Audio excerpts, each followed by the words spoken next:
આજનો ટોપિક છે ફૂલગોબી. આજે આપણે ફૂલગોબી શું છે, તેનો ઇતિહાસ અને સાંસ્કૃતિક મહત્વ, તેના કેટલાક પ્રકારો છે, ફૂલગોબીમાં રહેલા પોષક તત્વો અને તેના શું ફાયદાઓ છે. આ ઉપરાંત ફૂલગોબીનો આપણી વાનગીમાં કઈ રીતે સમાવેશ કરી શકીએ તથા કેવા લોકોએ ફૂલગોબી ના ખાવી જોઈએ તેના વિશે જાણીશું. ફૂલગોબી શું છે? ફૂલગોબી બ્રાસિકા ઓલિરેસિયા ફેમિલીની છે, જેમાં બ્રોકલી, કોબી અને ફૂલગોબીનો સમાવેશ થાય છે. ફૂલગોબીનો ઇતિહાસ અને સાંસ્કૃતિક મહત્વ. ફૂલગોબીનો ઉદ્ભવ ભૂમધ્ય પ્રદેશમાં થતો હોવાનો માનવામાં આવતો હતો, ખાસ કરીને એશિયા. ત્યાર પછી તુર્કી અને ઇટલી જેવા દેશોમાં તેનો વિકાસ થયો.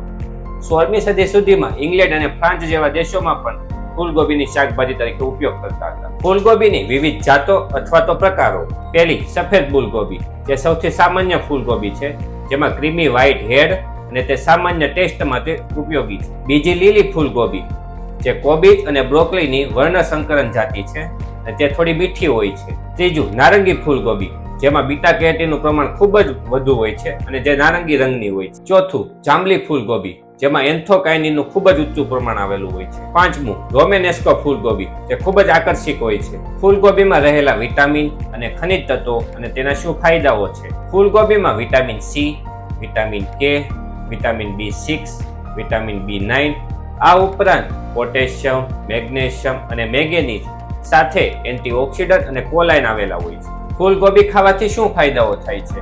પહેલું, એન્ટીઓક્સિડન્ટથી ભરપૂર. ફૂલગોબીમાં વિટામિન સી અને બીટા કેરોટીન જેવા એન્ટીઓક્સિડન્ટ આવેલા હોય છે, જે ઓક્સિડેટિવ તણાવ સામે લડવામાં અને બળતાને ઘટાડે છે.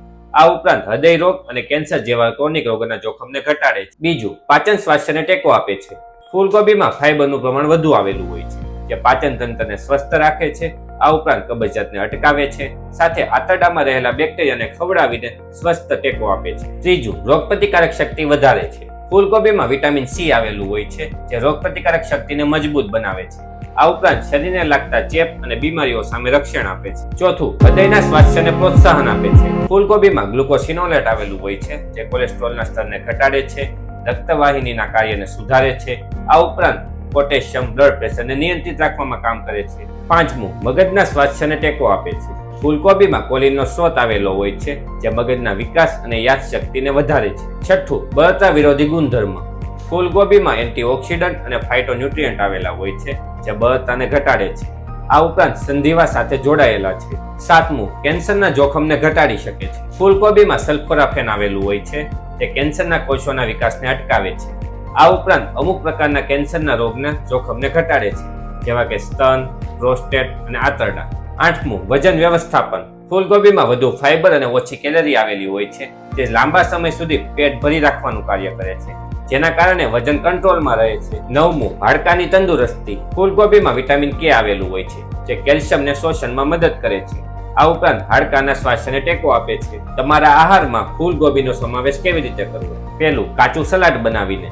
બીજું, બાફીને અથવા તો શેકીને, તેમાં મીઠું, મરચું અને ઓલિવ તેલ નાખીને. ત્રીજું, ફૂલગોબીને ચૂંદીને બટાકા સાથે. ચોથું, ફૂલગોબી રાઈસ. પાંચમું, સૂપ અને સ્ટાર્ટરમાં. કેવા લોકોએ ફૂલગોબી ના ખાવી જોઈએ? ફૂલગોબીમાં ખૂબ જ પ્રકારના પોષક તત્વો આવેલા હોય છે, જે બધા માટે ફાયદાકારક છે, પરંતુ અમુક પ્રકારના રોગોમાં ફૂલગોબી ખાવાથી નુકસાની પણ થઈ શકે. પહેલું, થાઇરોઇડની સમસ્યા ધરાવતા લોકો. ફૂલગોબીમાં ગોઇટોજેન્સ આવેલા હોય છે, જે આયોડિનના શોષણને અટકાવે છે.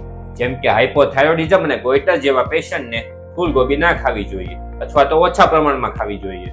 બીજું, પાચન સંવેદનશીલ ધરાવતા લોકો. ફૂલગોબીમાં ફાઇબરનું પ્રમાણ વધુ આવેલું હોય છે, જેથી પેટનું ફૂલવું, ગેસ અથવા પાચનમાં અડચણ થતી હોય તેવા લોકોએ ફૂલગોબી ઓછી ખાવી. ત્રીજું, કિડનીમાં પથરી હોય તેવા લોકો. ફૂલગોબીમાં ઓક્ઝાલેટનું પ્રમાણ વધુ આવેલું હોય છે, જે કિડનીમાં પથરીની રચનામાં ફાળો આપે છે, જેના કારણે જે લોકોને પથરી હોય તેવા લોકોએ ફૂલગોબી ઓછી ખાવી જોઈએ. ચોથી, ફૂલગોબીની એલર્જી.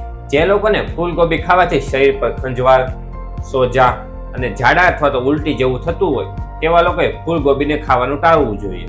ફૂલગોબીનો વધુ પડતો ઉપયોગ ના કરવો જોઈએ, અને જો તમને કોઈ પણ પ્રકારની બીમારી હોય તો પેલા ડોક્ટરની સલાહ લેવી. આવી માહિતી મેળવવા માટે અમારા વિડીયોને લાઇક, શેર અને કોમેન્ટ કરો, સાથે ચેનલને સબસ્ક્રાઇબ કરો.